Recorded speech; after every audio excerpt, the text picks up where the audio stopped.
came a sense of desolation. I had never been from home before, and I was an only child, and though my father's spoken maxim had been, "Spare the rod and spoil the child," yet, unconsciously, his heart had yearned after me, and his ways towards me were more tender than he knew, or would have approved of in himself could he have known. My mother, who never professed sternness, was far more severe than my father.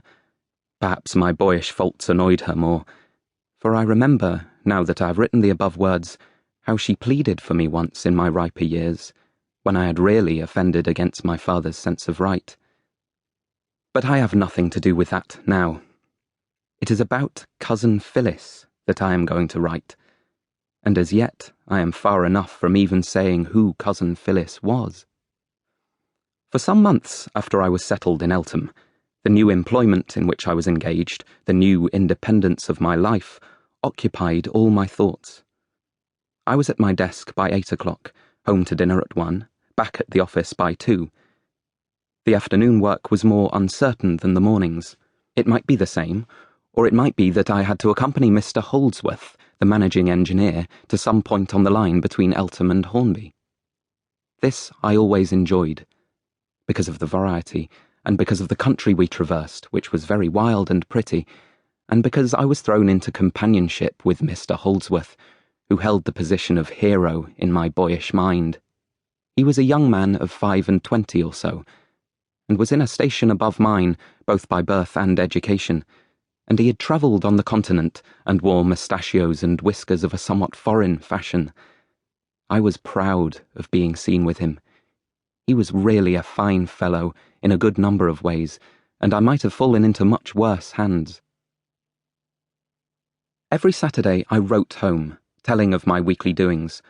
My father had insisted upon this, but there was so little variety in my life that I often found it hard work to fill a letter.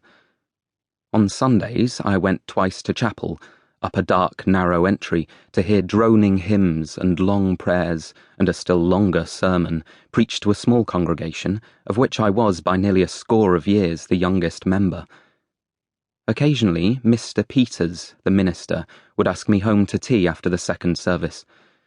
I dreaded the honour, for I usually sat on the edge of my chair all the evening and answered solemn questions put in a deep bass voice, until household prayer time came at 8 o'clock, when Mrs. Peters came in, smoothing down her apron, and the maid-of-all-work followed, and first a sermon, and then a chapter was read, and a long impromptu prayer followed, till some instinct told Mr. Peters that supper time had come, and we rose from our knees with hunger for our predominant feeling.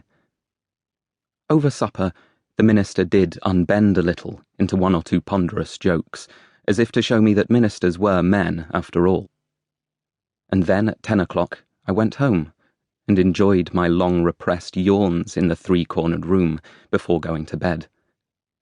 Dinah and Hannah Dawson, so their names were put on the board above the shop door, I always called them Miss Dawson and Miss Hannah, considered these visits of mine to Mr. Peters as the greatest honour a young man could have, and evidently thought that if, after such privileges, I did not work out my salvation, I was a sort of modern Judas Iscariot.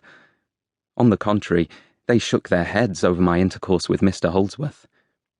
He had been so kind to me in many ways that when I cut into my ham, I hovered over the thought of asking him to tea in my room, more especially as the annual fair was being held in Eltham Market-place, and the sight of the booths, the merry-go-rounds, the wild beast shows, and such country pomps was, as I thought at 17, very attractive. But when I ventured to allude to my wish in even distant terms, Miss Hannah caught me up, and spoke of the sinfulness of such sights, and something about wallowing in the mire, and then vaulted into France and spoke evil of the nation, and all who had ever set foot therein, till, seeing that her anger was concentrating itself into a point, and that that point was Mr. Holdsworth, I thought it would be better to finish my breakfast and make what haste I could out of the sound of her voice. I rather wondered afterwards to hear her and Miss Dawson counting up their weekly profits with glee, and saying that a pastry-cook's shop in the corner of the market-place in Eltham Fair Week was no such bad thing. However, I never ventured to ask Mr. Holdsworth to my lodgings.